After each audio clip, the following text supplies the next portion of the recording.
आपादमौलिपर्यन्तं गुरूणामाकृतिं स्मरेत् तेन विज्ञाः प्रणश्यन्ति सिद्ध्यन्ति च मनोरथाः। योऽन्तः प्रविश्य मम वाचमिमां प्रसुप्तां सञ्जीवयति अखिलशक्तिधरस्वधाम्ना अन्यांश्च हस्तचरणश्रवणत्वगादीन् प्राणान् नमो भगवते पुरुषाय तुभ्यं भवति यदनुभावादेडमूकोऽपि वाग्मी जडमतिरपि जन्तुर्जायते प्राज्ञमौलिः सकलवचनचेतो देवता भारती सा मम वचसि निधत्तां सन्निधिं मानसे च। श्रीमतो राघवेन्द्रस्य नमामि पदपङ्कजे कामिताशेषकल्याणकलनाकल्पपादपौ जलज्येष्ठनिभाकारं जगदीशपदाश्रयं जगतीतलविख्यातं जगन्नाथगुरून् भजे। ಹರಿಕಥಾಮೃತಸಾರ ಗುರುಗಳ ಕರುಣದಿಂದ ಪನಿತು ಪೇಳುವೆ ಪರಮ ಭಗವದ್ಭಕ್ತರು ಇದನ್ನು ಆದರದಿ ಕೇಳುವುದು. ಶ್ರೀರಮಣಿಕರ ಕಮಲ ಪೂಜಿತ ಚಾರು ಚರಣ ಸರೋಜ ಬ್ರಹ್ಮ ಸಮೀರ ವಾಣಿ ಫಣೀಂದ್ರ ಭವೇಂದ್ರ ಮುಖವಿನುತ ನೀರಜ ಭವಾಂಡೋದಯ ಸ್ಥಿತಿ ಕಾರಣನೆ ಕೈವಲ್ಯದಾಯಕ ನಾರಸಿಂಹನೆ ನಮಿಪೆ ಕರುಣಿಪುದೆ ಮಗೆ ಮಂಗಳವಾ. ಮಾನವ ದೇಹದ ಸಾರ್ಥಕತೆಯಾಗೋದು ನಮ್ಮ ದೇಹದಲ್ಲಿ ಭಗವದ್ರೂಪಗಳನ್ನು ಚಿಂತನೆ ಮಾಡುವುದರಿಂದ. ಆದ್ದರಿಂದ ನಮ್ಮ ಪುರಾಣಗಳು ವೇದಗಳು ಇತಿಹಾಸಗಳಲ್ಲಿ ಪುರಾಣ ವೇದ ಇತಿಹಾಸಗಳಲ್ಲಿ ಬಹಳ ಶ್ರೇಷ್ಠವಾದ ರೀತಿಯಲ್ಲಿ ನಮ್ಮ ದೇಹದಲ್ಲಿ ಭಗವಂತನ ಸನ್ನಿಧಾನ ಬಂದು ತನ್ಮೂಲಕವಾಗಿ ನಾವು ನಮ್ಮ ದೇಹವನ್ನು ಪರಮ ಪವಿತ್ರವನ್ನಾಗಿ ಮಾಡಿಕೊಳ್ಳುವುದಕ್ಕೋಸ್ಕರವಾಗಿ ಮಾತೃಕಾನ್ಯಾಸ ತತ್ವನ್ಯಾಸಾದಿಗಳನ್ನು ಭಗವಂತನ ಚಿಂತನೆಯನ್ನು ಇವನ್ನೆಲ್ಲವನ್ನೂ ಕೂಡ ಹರಿಕಥಾಮೃತ ಸಾರದಲ್ಲಿ ನಿರೂಪಣೆ ಮಾಡಿದ್ದಾರೆ. ಮುಖ್ಯವಾಗಿ ಇದನ್ನೆಲ್ಲ ಆಚಾರ ಗ್ರಂಥಗಳಲ್ಲಿ ಬಹಳಷ್ಟು ವಿಚಾರಗಳನ್ನು ಹೇಳಿದ್ದಾರೆ. ಅದನ್ನು ಜಗನ್ನಾಥದಾಸರು ಕೂಡ ಸರಳವಾದ ಶೈಲಿಯಲ್ಲಿ ಅದನ್ನು ನಿರೂಪಣೆ ಮಾಡಿಕೊಡ್ತಾ ಇದ್ದಾರೆ. ಅದನ್ನು ಕೇಳ್ತಾ ಇದ್ದೇವೆ. ಕೆಲವೊಂದು ಅಂಗಗಳಲ್ಲಿದ್ದ ಭಗವದ್ರೂಪಗಳನ್ನು ಹೇಳಿದ್ದಾರೆ. ನಿನ್ನೆ ದಿವಸ ಹೇಳುವಾಗ ಕೆಲವೊಂದು ಜಾಗಗಳಲ್ಲಿದ್ದ ಭಗವದ್ರೂಪವನ್ನು ಪದುಮನಾಭನು ಪಾಣಿಯೊಳಗಿಹ ವದನದಲ್ಲಿ ಹೃಷಿಕೇಶ ನಾಸಿಕ ಸದನದಲ್ಲಿ ಶ್ರೀಧರನು ಜಿಕ್ವೆಯೊಳಗಿಪ್ಪ ವಾಮನನು ಮೃದುಲ ತ್ವಗ್ದೇಶದಿ ತ್ರಿವಿಕ್ರಮ ಮಧುವಿರೋಧಿಯು ಲೋಚನದಿ ಕರ್ಣದಲ್ಲಿ ಇಪ್ಪನು ವಿಷ್ಣುನಾಮಕ ಶ್ರವಣನೆಂದೆನಿಸಿ ಅಂತ ಇಷ್ಟು ವಿಚಾರವನ್ನು ಹೇಳಿ, ಇನ್ನು ಮನಸ್ತತ್ವ, ಅದಾದ ಮೇಲೆ ಅಹಂಕಾರ ತತ್ವ, ಅದಾದ ಮೇಲೆ ಮಹತ್ತತ್ವ, ಅವ್ಯಕ್ತ ತತ್ವ, ಈ ತತ್ವನ್ಯಾಸಗಳನ್ನು ಮಾಡಿಕೊಳ್ಳುವಾಗ ಮುಖ್ಯವಾಗಿ 3 ಕ್ರಮಗಳಿದೆ. ಸೃಷ್ಟಿಕ್ರಮ, ಸ್ಥಿತಿಕ್ರಮ ಮತ್ತು ಲಯಕ್ರಮ ಅಂತ 3 ಕ್ರಮಗಳನ್ನು ಹೇಳ್ತಾರೆ. ಅದನ್ನು 3 ಉಪಯೋಗಿಸಿಕೊಂಡಿದ್ದಾರೆ ಅಂತ ಹೇಳ್ಬೋದು ಜಗನ್ನಾಥದಾಸರು. ಸೃಷ್ಟಿಕ್ರಮ, ಸ್ಥಿತಿಕ್ರಮ, ಲಯಕ್ರಮ ಒಬ್ಬೊಬ್ಬರು ಒಂದೊಂದನ್ನು ಮಾಡಬೇಕು ಅಂತ ಹೇಳ್ತಾರೆ. ಬ್ರಹ್ಮಚಾರಿಗಳು, ಗೃಹಸ್ಥರು, ಯತಿಗಳು ಲಯಕ್ರಮದ ಚಿಂತನೆಯನ್ನು, ಮಾತೃಕಾನ್ಯಾಸಗಳನ್ನು, ಆ ತತ್ವನ್ಯಾಸವನ್ನು ಮಾಡಬೇಕು ಅನ್ನುವುದನ್ನು ಹೇಳಿದ್ದಾರೆ. ಆದ್ದರಿಂದ 2, 3 ಕೂಡ ಜಗನ್ನಾಥದಾಸರು ಇಲ್ಲಿ ತಗೊಂಡಿದ್ದಾರೆ. ಈಗ 19ನೇ ಪದ್ಯದಲ್ಲಿ ಮನದೊಳಿಗ ಗೋವಿಂದ ಮಾಧವ ಧನಪಸಕ ತತ್ವದಲ್ಲಿ ನಾರಾಯಣ ಮಹತ್ತತ್ವದಲ್ಲಿ ಅವ್ಯಕ್ತದಲ್ಲಿ ಕೇಶವನು ಇನಿತು ರೂಪವ ದೇಹದೊಳು ಚಿಂತನೆಯ ಗೈವ ಮಹಾತ್ಮರು ಇಳೆಯೊಳು ಮನುಜರಲ್ಲವರ ಮರರೇ ಸರಿ ಹರಿಕೃಪಾಬಲದಿ. ಇವರ ಬಗ್ಗೆ ಭಗವದ್ರೂಪದ ಚಿಂತನೆಯನ್ನು ಹೇಳ್ತಾ ಮನದೊಳಿಗ ಗೋವಿಂದ ಪದಚ್ಛೇದ, ಮನದೊಳು ಇಹ ಗೋವಿಂದ, ಮಾಧವ ಧನಪಸಖ ತತ್ವದಲ್ಲಿ, ನಾರಾಯಣ ಮಹತ್ತತ್ವದಲ್ಲಿ, ಅವ್ಯಕ್ತದಲ್ಲಿ ಕೇಶವನು ಇನಿತು ರೂಪವ ದೇಹದೊಳು ಚಿಂತನೆಯ ಗೈವ ಮಹಾತ್ಮರು ಇಳೆಯೊಳು ಮನುಜರಲ್ಲ, ಅವರು ಅಮರರೇ ಸರಿ ಹರಿಕೃಪಾಬಲದಿ. ಹೀಗೆ ಮನಸ್ತತ್ವದಲ್ಲಿ ಗೋವಿಂದ ಇದ್ದಾನೆ, ಅಹಂಕಾರ ತತ್ವದಲ್ಲಿ ಮಾಧವ ಇದ್ದಾನೆ, ಮಹತ್ತತ್ವದಲ್ಲಿ ನಾರಾಯಣ ಇದ್ದಾನೆ, ಅವ್ಯಕ್ತದಲ್ಲಿ ಕೇಶವ ಇದ್ದಾನೆ.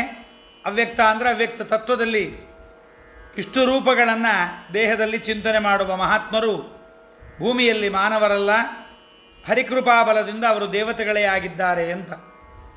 ಶ್ರೋತೃಗಳಿಗೆಲ್ಲ ಒಂದು ವಿಚಾರವನ್ನು ಹೇಳಲಿಕ್ಕೆ ಇಷ್ಟಪಡ್ತೇನೆ. ಮುರುಗೋಡು ಕೃಷ್ಣದಾಸರು ಎಂಬತಕ್ಕಂಥವರು ಮಾಡಿದ ಭಜನಾ ಪದ್ಧತಿಯಲ್ಲಿ ಕೆಲವೊಂದು ಎಡಿಷನ್ಗಳಲ್ಲಿ 24 ತತ್ವಗಳ ಬಗ್ಗೆ, ಅಲ್ಲಿರುವ ಭಗವದ್ರೂಪಗಳ ಬಗ್ಗೆ, ಅಭಿಮಾನಿ ದೇವತೆಗಳ ಬಗ್ಗೆ ಎಲ್ಲ ಬರೆದಿದ್ದಾರೆ. ಆ ಪುಸ್ತಕದ ಚಿಂತನೆ ನಿಮಗೆ ಬಂತು ಅಂದರೆ ಆ ಪುಸ್ತಕ ತಂದುಕೊಂಡ್ರೆ ಅದರ ಮೂಲಕವಾಗಿ ನೀವು ಅದನ್ನೆಲ್ಲ ತತ್ವಗಳ ಚಿಂತನೆಯನ್ನು ಮಾಡಬಹುದು. ಅವ್ಯಕ್ತ ತತ್ವ, ಮಹತ್ತತ್ವ, ಈ ಎಲ್ಲ ತತ್ವಗಳಲ್ಲೂ ಇದ್ದ ಭಗವದ್ರೂಪಗಳ ಚಿಂತನೆಯನ್ನು ಮಾಡಲಿಕ್ಕೆ ಸರಳವಾಗತ್ತೆ ನಿಮಗೆ. ಹಾಗೆ ಅದರಲ್ಲಿ ತಾರತಮ್ಯವನ್ನು ಕೂಡ ಪ್ರಿಂಟ್ ಮಾಡಿದ್ದಾರೆ. ಅದೆಲ್ಲವನ್ನು ನೀವು ಇಟ್ಕೊಂಡ್ಬಿಟ್ರೆ ದೈನಂದಿನದಲ್ಲಿ ಚಿಂತನೆ ಮಾಡಲಿಕ್ಕೆ ಅನುಕೂಲವಾಗತ್ತೆ.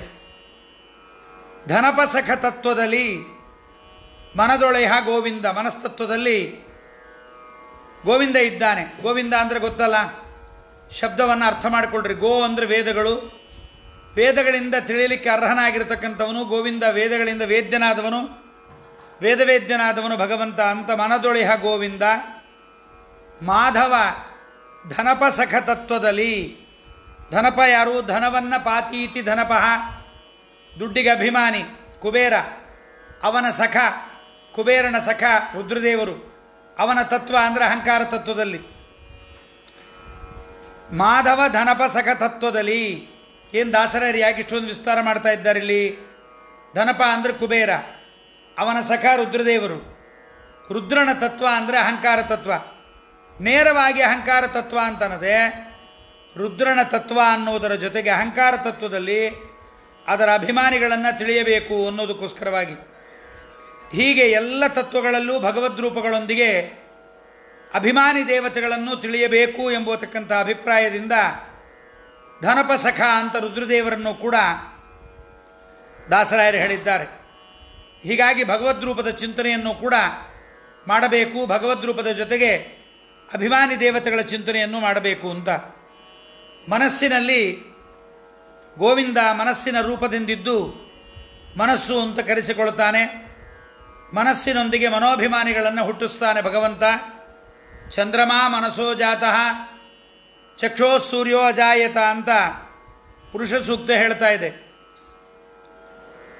ಮನಸ್ಸು, ಚಕ್ಷಸ್ಸು ಮುಂತಾದರಲ್ಲಿರ್ತಕ್ಕಂಥ ಈ ಮನೋಭಿಮಾನಿ, ಚಕ್ಷುರಭಿಮಾನಿ, ಅಲ್ಲೇ ಇರತಕ್ಕಂತಹ ಮನೋನಾಮಕನಾದ ಚಕ್ಷುರ್ನಾಮಕ ರೂಪಗಳನ್ನು ಕೂಡ ತಮಗೆ ಜನ್ಮವನ್ನು ಕೊಟ್ಟಿರ್ತಕ್ಕಂಥ ತಂದೆ ನಾರಾಯಣ ಅವನ ಉಪಾಸನೆಯನ್ನು ಮಾಡಿ ಕೊನೆಗೆ ಮೋಕ್ಷದಲ್ಲಿ ಆ ರೂಪಗಳಲ್ಲೇ ಯಾವ್ಯಾವ ರೂಪದಿಂದ ಭಗವಂತನ ರೂಪದಿಂದ ಬಂದಿದ್ದಾರೆ ಅದರಲ್ಲೇ ಸಾಯುಜ್ಯ ಮೋಕ್ಷವನ್ನು ಕೂಡ ಪಡೆಯುತ್ತಾರೆ. ಉದಾಹರಣೆಗೆ ಹೇಳಬೇಕು ಅಂದರೆ ಚಕ್ಷುರಿಂದ್ರಿಯ, ಕಣ್ಣಿಗೆ ಅಭಿಮಾನಿ ಸೂರ್ಯ, ಅವನು ದೇವರ ಕಣ್ಣಿನಿಂದಲೇ ಹುಟ್ಟಿದ್ದಾನೆ. ಹೊರಗೆ ಸೂರ್ಯಮಂಡಲದಲ್ಲೂ ಇರ್ತಾನೆ. ಸೂರ್ಯನ ಬೆಳಕಿನಿಂದ ವಸ್ತುಗಳನ್ನು ಕಾಣುವಂತೆ ಮಾಡ್ತಾನೆ. ನಮ್ಮ ಕಣ್ಣಿನಲ್ಲಿದ್ದು ಹೊರಗಡೆ ಬೆಳಕನ್ನು ಹಾಕಿ ವಸ್ತುಗಳ ದರ್ಶನವನ್ನು ಉಂಟು ಮಾಡಿ ತಂದೆಯಾದ ಚಕ್ಷುರ್ನಾಮಕನಾದ ಪರಮಾತ್ಮನಿಗೆ ಸೂರ್ಯ ಅದನ್ನು ಅರ್ಪಣೆ ಮಾಡ್ತಾನೆ. ಭಗವಂತ ದರ್ಶನದಲ್ಲಿರುವ ಏನು ಪದಾರ್ಥವನ್ನು ಸೂರ್ಯ ತೋರಿಸ್ತಾನೆ, ಆ ತೋರಿಸಿದ ಸೂರ್ಯ ಪದಾರ್ಥದೊಳಗಿರುವ ಭಗವದ್ರೂಪ, ನಮ್ಮ ಇಂದ್ರಿಯದಲ್ಲಿರುವ ಭಗವದ್ರೂಪವನ್ನು ಪರಮಾತ್ಮ ಒಂದಾಗಿ ಬೆರೆಸಿಕೊಂಡು ಬಿಡ್ತಾನೆ. ಪ್ರತಿ ಕ್ಷಣದಲ್ಲಿ ನಡೀತಾ ಇರುತ್ತಿದ್ದು. ಏನೋ ಅಡುಗೆ ಮಾಡುವಾಗ ಮಾತ್ರ ಉಪ್ಪು ಹಾಕ್ತೀವಿ, ಹುಳಿ ಹಾಕ್ತೀವಿ, ಖಾರ ಹಾಕ್ತೀವಿ ಅಲ್ಲ. ಪ್ರತಿಯೊಂದು ರೂಪಗಳನ್ನು ನಾವು ನೋಡುವಾಗಲೂ ಕೂಡ ಅದು ಒಂದಾಗಿ ಲೀಲೆಯಿಂದ ಪರಮಾತ್ಮ ಆನಂದಿಸ್ತಾನೆ. ಬಿಂಬ ಈ ಕ್ರಿಯೆಯಿಂದ ಪ್ರತಿಬಿಂಬನಾದ ಜೀವನಿಗೆ ಆಗ ನಮಗೆ ಆನಂದವನ್ನು ಪರಮಾತ್ಮ ಒಲಿದು ಕೊಡ್ತಾನೆ. ಹೀಗೆ ಕಣ್ಣಿದ್ದ ಎಲ್ಲ ಜೀವರಿಗೂ ಅವರಲ್ಲಿರುವ ಭಗವದ್ರೂಪಗಳಿಗೂ ಸೂರ್ಯ ದರ್ಶನದ ಆನಂದವನ್ನು ಕೊಡ್ತಾ ಜ್ಞಾನೋತ್ತರದ ಈ ಸಾಧನೆಯಿಂದ ಮೋಕ್ಷದಲ್ಲಿ ಸಾಯುಜ್ಯ ಮೋಕ್ಷವನ್ನು ಆಯಾ ದೇವತೆಗಳು ಪಡೆಯುತ್ತಾರೆ.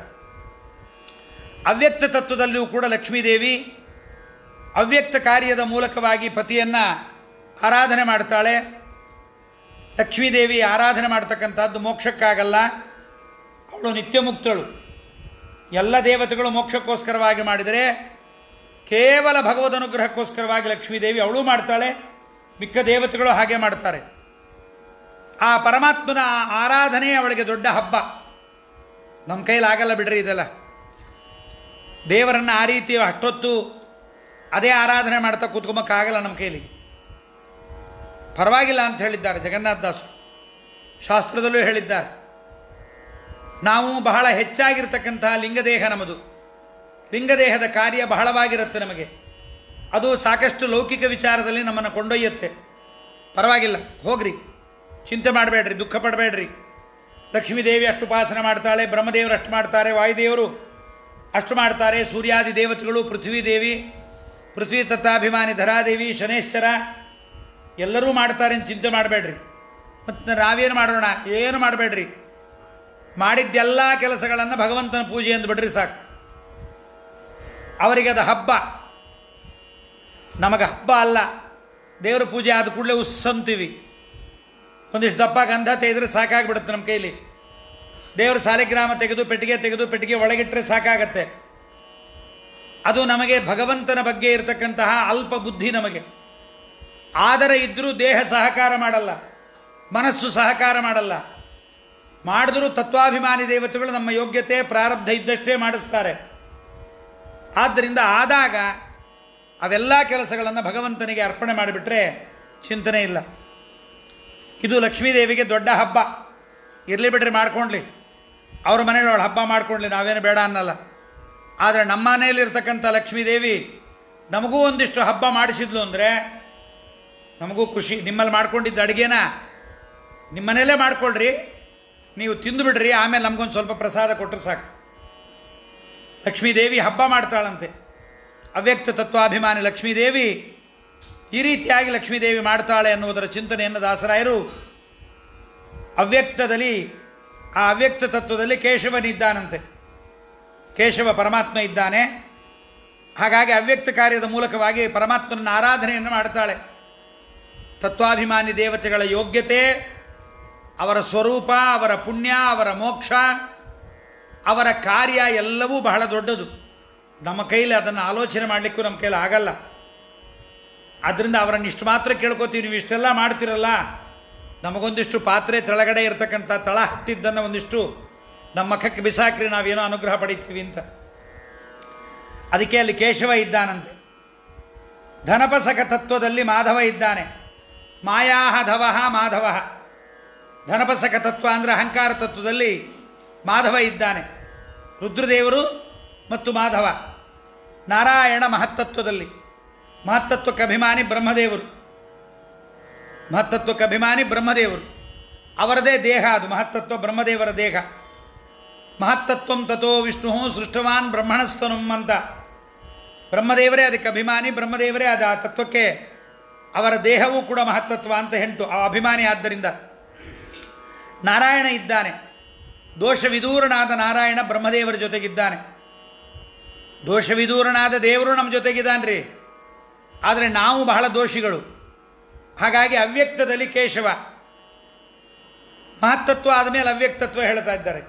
ಮನಸ್ತತ್ವ ಆದಮೇಲೆ ಅಹಂಕಾರ ತತ್ವ ಹೇಳಿದರು. ಇದು ಹೀಗಲ್ವೇ ಅಲ್ಲ. ಅಹಂಕಾರ ತತ್ವದಿಂದ ಹುಟ್ಟಿದ್ದು ಮನಸ್ತತ್ವ. ವೈಕಾರಿಕ ತೈಜಸ ತಾಮಸದಿಂದ ಹುಟ್ಟಿದ್ದು ಇಂದ್ರಿಯ, ಮನಸ್ಸು, ದೇವತೆಗಳೆಲ್ಲ ಹುಟ್ಟಿದ್ದು.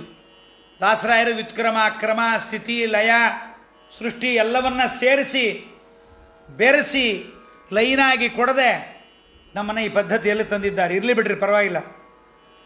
ಅವ್ಯಕ್ತದಲ್ಲಿ ಕೇಶವ ಇದ್ದಾನೆ. ಕೇಶವ ಅಂದರೆ ಕಂ ಅಂದರೆ, ಕ ಅಂದರೆ ಸುಖ, ಕ ಅಂದರೆ ಸುಖ, ಈ ಅಂದರೆ ಲಕ್ಷ್ಮೀದೇವಿ, ಶ ಅಂದರೆ ಶ್ರೇಯಸ್ಸು. ಇದು ಮೂರನ್ನೂ ಕೂಡ, ಸುಖ, ಲಕ್ಷ್ಮೀ, ಶ್ರೇಯಸ್ಸು ಮೂರನ್ನೂ ಕೂಡ ಮೋಕ್ಷ, ಇದಿಷ್ಟನ್ನು ಜೀವರಿಗೆ ಹೊಂದಿಸ್ತಾನ. ಆದ್ದರಿಂದ ಪರಮಾತ್ಮನಿಗೆ ಕೇಶವ ಅಂತ ಹೆಸರು. ಅವ್ಯಕ್ತ ತತ್ವಾಭಿಮಾನಿ ಲಕ್ಷ್ಮೀದೇವಿ. ಆ ಲಕ್ಷ್ಮೀದೇವಿಯಲ್ಲಿ ಕೇಶವ ಇದ್ದಾನೆ. ಇನಿತು ರೂಪವ ದೇಹದೊಳು ಚಿಂತನೆಗೈವ ಮಹಾತ್ಮರು ಇಳೆಯೊಳು ಮನುಜರಲ್ಲವರಮರರೇ ಸರಿ ಹರಿಕೃಪಾ ಬಲದೀ. ಬಹಳ ದೊಡ್ಡ ಮಾತನ್ನು ಹೇಳ್ತಾರೆ ದಾಸರಾಯರು. ಇದನ್ನು ನೋಡಿದ ತಕ್ಷಣ ಎಲ್ಲರಿಗೂ ಏನು ಅನಿಸ್ಬಿಡುತ್ತೆ ಗೊತ್ತಾ? ಈ ಪದ್ಯಗಳನ್ನು ಓದೋರೆಲ್ಲ ನಾವೆಲ್ಲ ದೇವತೆಗಳು ಅಂತ. ಯಾಕೆಂದರೆ ದಾಸರೇ ಹೇಳಿದ್ದಾರಲ್ಲ, ಮನುಜರಲ್ಲ ಅಮರರೇ ಸರಿ ಅಂತ. ಯಾರೋ ಒಬ್ಬರು ಉಪನ್ಯಾಸದಲ್ಲಿ ಹೀಗೆ ಉಪನ್ಯಾಸ ಆದಮೇಲೆ ಒಂದು ಪ್ರಶ್ನೆ ಕೇಳಬೇಕು ಆಚಾರ್ಯ ಎಂದರು. ಕೇಳ್ರಿ ಹಿಂದೆ. ಆಚಾರ್ಯ, ಕೆಟ್ಟ ಕಲಿಯುಗ, ಈ ಕಲಿಯುಗದಲ್ಲಿ ಏಕಾದಶಿ ಉಪವಾಸ, ಚಾತುರ್ಮಾಸ್ಯ, ವ್ರತ, ನೇಮ, ಮಡಿನಲ್ಲಿ ಊಟ, ಅಂಗಾರಾಕ್ಷತೆ ಹಚ್ಕೊಳ್ಳೋದು, ಶುದ್ಧವಾದ ಆಚಾರದಲ್ಲಿರೋದು ಬಹಳ ಕಷ್ಟ ಅಲ್ವಾ ಆಚಾರ್ಯ? ಹೌದಮ್ಮ. ಹಾಗೆ ನಾವೇ ಸ್ವಂತ ಹತ್ತಿ ಬತ್ತಿ ಮಾಡ್ಕೊಳ್ಳೋದು, ಅಂಗಡಿಯಿಂದ ತರದೆ ಮಾಡೋದು ಎಲ್ಲ ಶ್ರೇಷ್ಠ. ಹೌದು. ಗ್ಯಾಸಲ್ಲಿ ಊಟ ಮಾಡದೆ ಅಗ್ಗಿಷ್ಟಿಗೆಲ್ಲೇ ಊಟ ಮಾಡೋದು ಶ್ರೇಷ್ಠ. ಹೌದು. ಭಾಳ ಸಂತೋಷ. ಏನಿದ್ರಿಂದ ಅಲ್ಲ, ಇವೆಲ್ಲ ಕಲಿಯುಗದಲ್ಲಿ ಆಗದೇ ಇರತಕ್ಕಂಥ ಧರ್ಮಗಳಾಗ್ತಾ ಇದೆ ಅಂದರೆ ನಾವು ಯಾರೋ ದೇವತೆಗಳಿರಬೇಕಲ್ವಾ ಅಂತ. ಯಾಕೆಂದರೆ ಸಾಮಾನ್ಯರಾದ ಮನುಜರ ಕೈಲಿ ಇದನ್ನು ಮಾಡೋಕ್ಕಾಗಲ್ಲ. ಹಾಗಾಗಿ ನಾವು ಯಾರೋ ದೇವತೆಗಳಿರಬೇಕು ಅಂತ. ಇದೆಲ್ಲ ಓವರ್ ಎಸ್ಟಿಮೇಷನ್ ಅಂತ ಖಂಡಿತ ಅನ್ಕೋಬಾರ್ದು. ನಮ್ಮನ್ನು ನಾವು ದೇವತೆಗಳು ಅಂತಲೋ, ನಾವು ಇಂಥ ಋಷಿಗಳು ಅಂತಲೋ ಸುಮ್ಮನೆ ಹಾಗೆಲ್ಲ ನಮ್ಮನ್ನು ನಾವು ಕಲ್ಪನೆ ಮಾಡ್ಕೊಳ್ಬಾರ್ದು. ಅಯೋಗ್ಯಮಿಚ್ಛನ್ ಪುರುಷ ಪತತ್ಯೇವನ ಸಂಶಯ ಅಂತ ನರಕಕ್ಕೆ ಬಿದ್ದು ಬಿಡ್ತೇವೆ. ಇಲ್ಲೊಂದು ದಾಸರು ಮಾತಿಟ್ಟಿದ್ದಾರೆ, ಚಿಂತನೆ ನೋಡ್ರಿ. ಇನಿತು ರೂಪವ ದೇಹದೊಳು ಚಿಂತನೆಗೈವ ಮಹಾತ್ಮರು. ಮಹಾತ್ಮರು ಅಮರರು. ಯಾರು ಮಹಾತ್ಮರು? ದೇವತೆಗಳು, ನಾವಲ್ಲ. ಅವರು ಭೂಮಿಗೆ ಬಂದರು. ಇಳೆಯೊಳು ಮನುಜರು. ಭೂಮಿಯಲ್ಲಿ ದೇವತೆಗಳು ಬಂದಾಗ ಮಹಾತ್ಮರು, ಅವರು ದೇವತೆಗಳೇ ಆಗಿರ್ತಾರೆ ಅಂತ ತಿಳ್ಕೊಳ್ರಿ ಇಷ್ಟು ಉಪಾಸನೆ ಮಾಡೋರು ಅಂತ ಹೇಳಿದ್ರೆ ಹೊರತು ಅದನ್ನು ಹೀಗೆ ಬಿಟ್ಟ ಮಾಡ್ಕೊಂಡ್ಬಿಡ್ಬೇಡ್ರಿ. ನಾವು ಯಾರೋ ದೇವತೆಗಳೇ ಮನುಷ್ಯರಾಗಿ ಬಂದುಬಿಟ್ಟಿದ್ದೀವಿ, ನಾವೇ ದೇವತೆಗಳು ಅಂತ ಅನ್ಕೋಬೇಡ್ರಿ. ಗೊತ್ತಿಲ್ಲ, ಗೊತ್ತಿದ್ರೆ ಬೇಕಾದ್ರೆ ಚಿಂತನೆ ಮಾಡಿರಿ, ನಾವು ಬೇಡ ಅನ್ನೋದು. ನಿಮಗೆ ಯಾರಿಗಾರು ಅಪರೋಕ್ಷ ಜ್ಞಾನ ಆಗಿದ್ದರೆ ಚಿಂತನೆ ಮಾಡೋದಾಗಿದ್ದರೆ ಮಾಡಿರಿ. ಈ ಉಪಾಸನೆ ಮಾಡತಕ್ಕಂಥ ದೇವತೆಗಳು ಭೂಮಿಯಲ್ಲಿ ಅವತಾರ ಮಾಡಿದರೂ ಸಾಮಾನ್ಯ ಮನುಷ್ಯರಾಗಿರೋದಿಲ್ಲ, ಮಹಾತ್ಮರಾಗಿರ್ತಾರೆ. ಹರಿಯ ಅನುಗ್ರಹದಿಂದ ದೇವತೆಗಳಾಗಿರ್ತಾರೆ. ಅವರು ಅವತರಿಸ್ತಕ್ಕಂಥದ್ದು ಈ ಕರ್ಮಭೂಮಿಯಲ್ಲಿ ಉಪಾಸನೆಯನ್ನು ವಿಶೇಷವಾಗಿ ಮಾಡಿ, ವಿಶೇಷವಾಗಿ ಪರಮಾತ್ಮನ ಅನುಗ್ರಹವನ್ನು ಸಂಪಾದನೆ ಮಾಡಲಿಕ್ಕೋಸ್ಕರವಾಗಿ ಆಗಿರ್ತಾರೆ. ಅವರ ಮೂಲ ರೂಪದಲ್ಲೂ ಉಪಾಸನೆ ಆಗ್ತಾ ಇರುತ್ತೆ. ಅವರು ಸಾಂಶರು. ಮೂಲ ರೂಪದಲ್ಲೂ ಭಗವಂತನ ಚಿಂತನೆ ಮಾಡ್ತಾ ಇರ್ತಾರೆ, ಅವತಾರ ರೂಪದಲ್ಲೂ ಮಾಡ್ತಾ ಇರ್ತಾರೆ. ಏನ್ರಿ ಸಾಕಾಗಲ್ವಾ ಅಂತ? ಮೂಲ ರೂಪದಲ್ಲೂ ಅವತಾರ ನಡೀತಾ ಇರುತ್ತೆ, ಅವತಾರ ರೂಪದಲ್ಲೂ ನಡೀತಾ ಇರುತ್ತೆ. ಶ್ರೇಯಸಿ ಕೇನ ತೃಪ್ಯತೆ ಅಂತ ಮೋಕ್ಷದ ಸೇವೆ ಎಷ್ಟಾಗ್ತಾ ಇದ್ರೂ ಕೆಲವರು ಇರ್ತಾರೆ, ಬೆಳಗ್ಗೆ ಒಂದು ಕಡೆ ಉಪನ್ಯಾಸ, ಮಧ್ಯಾಹ್ನ ಒಂದು ಕಡೆ ಉಪನ್ಯಾಸ, ಸಾಯಂಕಾಲ ಒಂದು ಕಡೆ ಉಪನ್ಯಾಸ. ಅಲ್ಲ, ಅಡುಗೆ ಆದರೂ ಏನು ಮಾಡ್ಕೊಂಡು ತಿಂತೀರಾ ಮನೆಯಲ್ಲಿ ಅಂತ.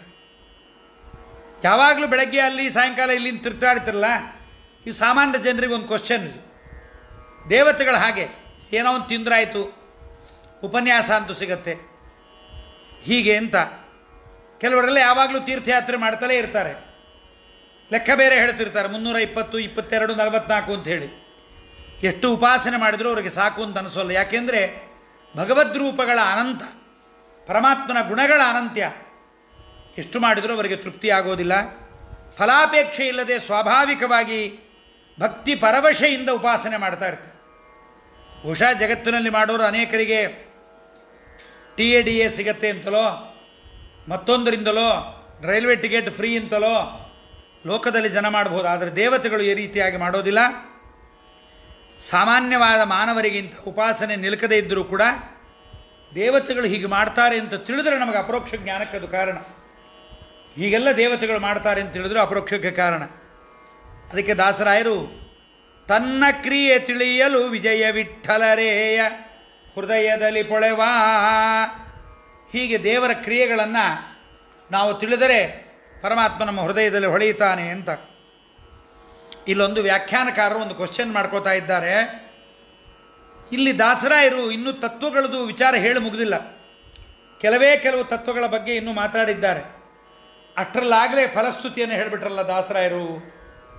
ಇನಿತು ರೂಪವ ದೇಹದೊಳು ಚಿಂತನೆಯ ಗೈವ ಮಹಾತ್ಮರು ಇಳೆಯೊಳು ಮನುಜರಲ್ಲ ಅವರ ಅಮರರೇ ಸರಿ ಹರಿಕೃಪಾ ಬಲದಿ ಅಂತ.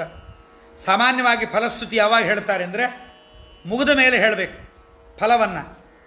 ಈ ಉಪಾಸನೆಗೆ ಫಲವನ್ನು ನಡುವೆಯಲ್ಲಿ ಯಾಕೆ ಹೇಳಿದ್ರು ಅಂದರೆ, ಬಹುಶಃ ಹರಿಕಥಾಮೃತ ಸಾರದಲ್ಲಿ ಕೆಲವೊಂದು ಪದ್ಯಗಳು ಹಿಂದೆ ಮುಂದಾಗಿದೆ ಅನ್ನೋದು ಕೂಡ ಕೆಲವರ ಅಭಿಪ್ರಾಯ.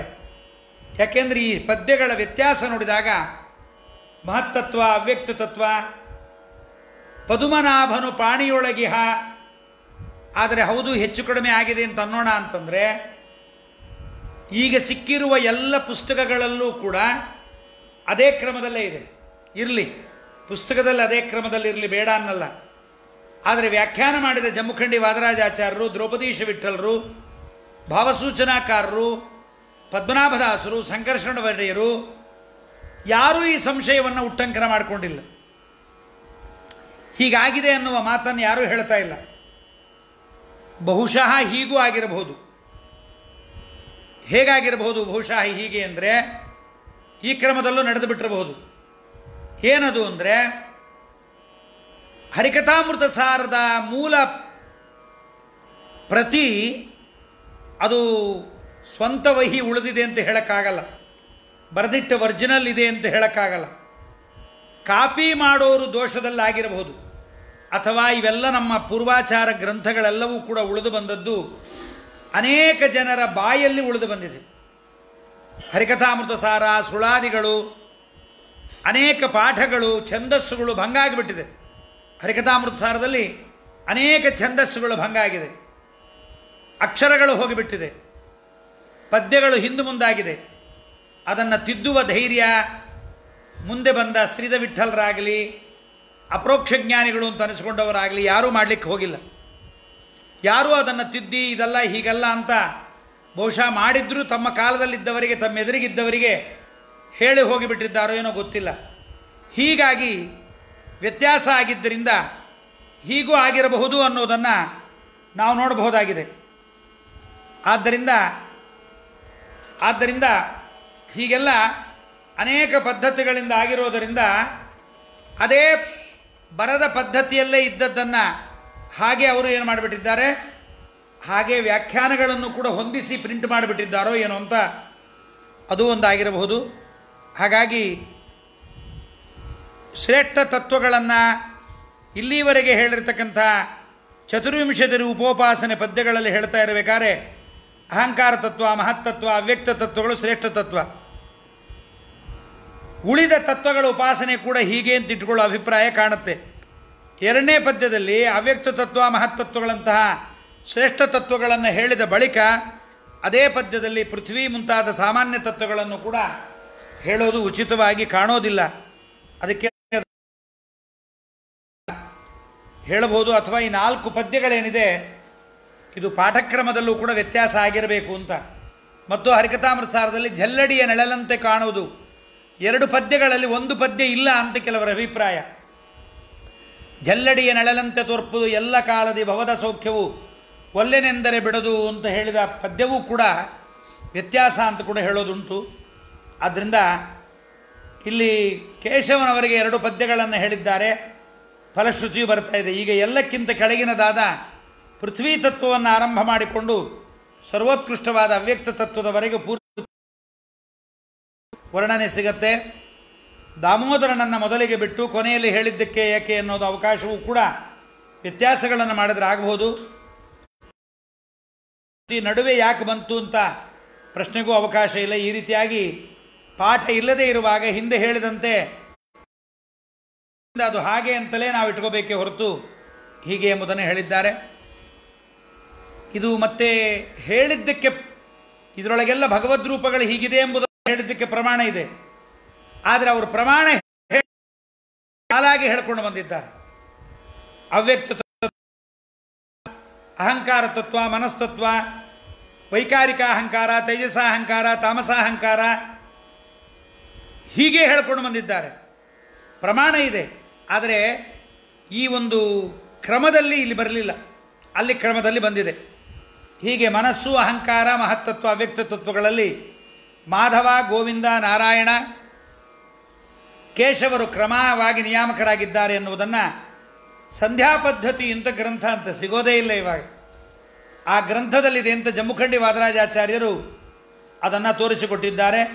ಮಾಧವೋ ಹಿ ಮನಸ್ತತ್ವೇ, ಗೋವಿಂದೋ ಮಾನಸೇ ಹರಿಹಿ, ನಾರಾಯಣೋ ಮಹತ್ತತ್ವೇ, ಅವ್ಯಕ್ತೇ ಕೇಶವೋ ಹರಿಹಿ ಅಂತ ಇಷ್ಟರ ಬಗ್ಗೆ ಹೇಳಿದ್ದಾರೆ. ಇಷ್ಟು ಈ ಪದ್ಯದ ವಿಚಾರ.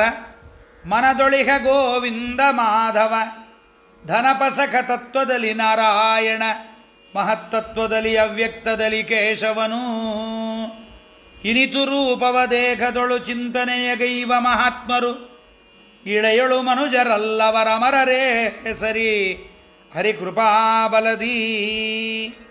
ಈ ರೀತಿಯಾಗಿ ಚಿಂತನೆಯನ್ನು ಮಾಡ್ತಕ್ಕಂಥವರು ದೇವತೆಗಳು ಬಂದಿರ್ತಾರೆ, ಅವರೂ ಚಿಂತನೆ ಮಾಡ್ತಾರೆ ಎನ್ನುವುದನ್ನು ಇಲ್ಲಿ ದಾಸರಾಯರು ಹೇಳಿ ಮುಂದೆ 20, 21 ಎರಡೂ ಪದ್ಯಗಳನ್ನು ಒಟ್ಟಿಗೆ ತಗೊಂಡ್ರೆ ಒಂದು ಕೆಲಸ ಮುಗಿಯುತ್ತೆ ದಾಮೋದರ ಪರ್ಯಂತರವಾಗಿ.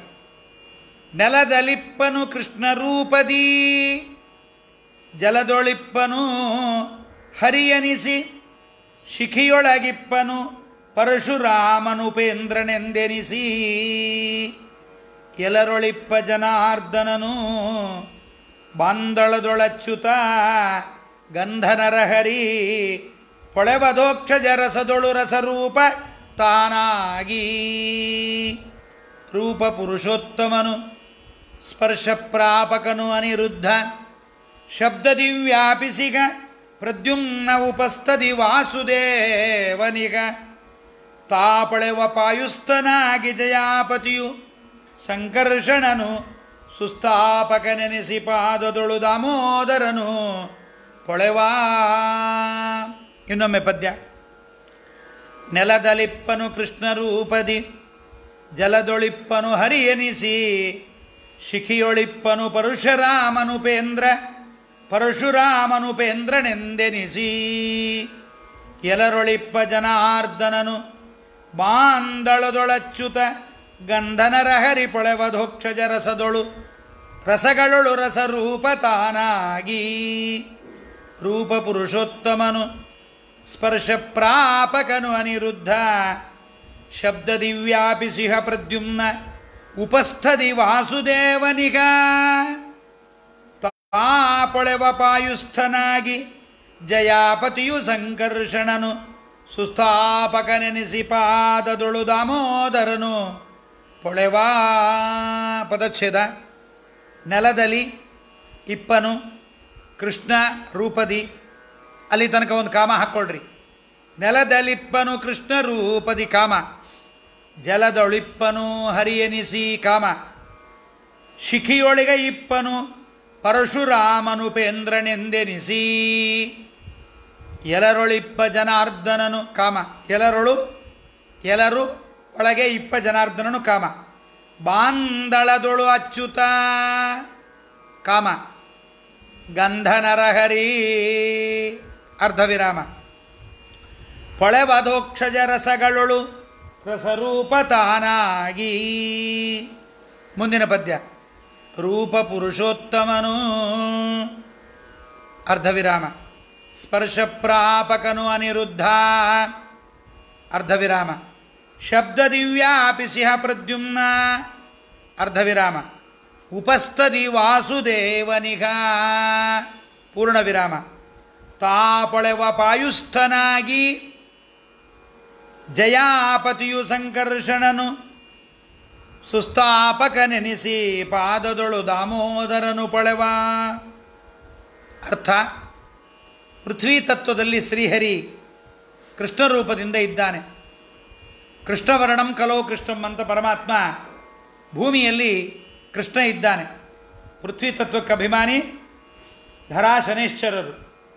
ಪೃಥ್ವಿ ತತ್ವ ಕೊನೇ ತತ್ವ ಕೊಟ್ಟೋಗ್ಬಿಟ್ರು ದಾಸರು. ನೆಲದೊಳಿಪ್ಪನು ಕೃಷ್ಣ ರೂಪದಿ, ಜಲದೊಳಿಪ್ಪನು ಹರಿಯನಿಸಿ. ಪೃಥ್ವಿ ತತ್ವದಿಂದ ಅಪ್ತತ್ವಕ್ಕೆ ಬಂದರು. ನೀರಿನಲ್ಲಿ ಹರಿ ಇದ್ದಾನೆ. ಜಲಕ್ಕೆ ಅಭಿಮಾನಿ ವರುಣ ಇದ್ದಾನೆ, ಅಲ್ಲಿ ಹರಿ ಇದ್ದಾನೆ. ಇನ್ನು ಶಿಖಿಯೊಳಗಿಪ್ಪನು ಪರಶುರಾಮನುಪೇಂದ್ರನೆಂದೆನಿಸಿ.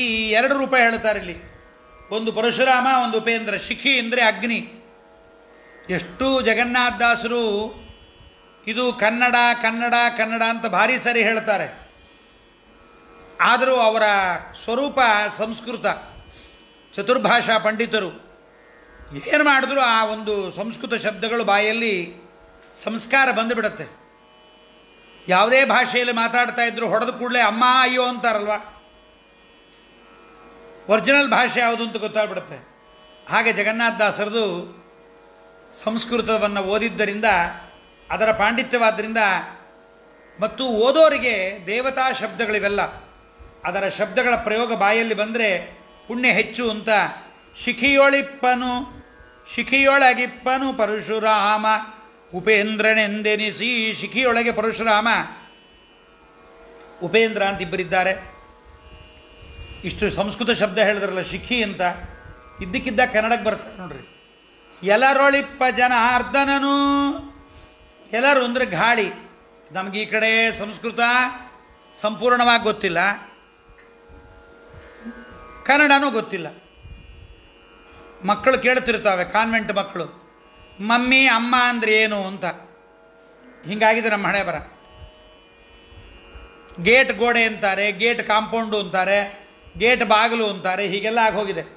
ಕನ್ನಡದ ಅಧ್ವಾನ ಎಲ್ಲ ಭಾಷೆಗಳದ್ದು ಹೀಗೆ ಆಗಿದೆ ಬಿಡ್ರಿ, ಕನ್ನಡದ್ದೊಂದೇ ಅಲ್ಲ.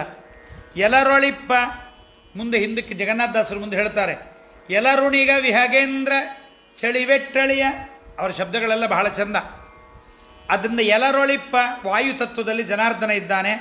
ಬಾಂದಳದೊಳಚ್ಯುತ, ಬಾಂದಳ ಅಂದರೆ ಆಕಾಶ ತತ್ವ, ಗಣಪತಿ ಇದ್ದಾನೆ, ಅಲ್ಲಿ ಅಚ್ಯುತ ಇದ್ದಾನೆ. ಗಂಧನರ ಹರಿ, ಈಗ ತನ್ಮಾತ್ರಾಕ್ಕೆ ಬಂದುಬಿಟ್ರು, ಇಲ್ಲಿಂದ ಇದ್ದಕ್ಕಿದ್ದಂಗೆ ತನ್ಮಾತ್ರಾಕ್ಕೆ ಬಂದರು. ಗಂಧ, ರೂಪ, ರಸ, ಇದೆಲ್ಲ ಶಬ್ದಸ್ಪರ್ಶ ರೂಪ ರಸಗಂಧಗಳಲ್ಲಿ ಗಂಧನರ ಹರಿ ಪೊಳೆವದೋಕ್ಷಜ ರಸಗಳೊಳು ರಸರೂಪ ತಾನಾಗಿ. ರಸ, ಗಂಧ, ರೂಪ, ರಸ ಅಲ್ವಾ? ರಸ ಅಂದರೆ ನಾಲಿಗೆಯಲ್ಲಿರುತ್ತೆ. ಅಲ್ಲಿ ಅಧೋಕ್ಷಜ ರಸಗಳೊಳಗೆ ರಸರೂಪನಾಗಿ ತಾನಿರ್ತಾನೆ.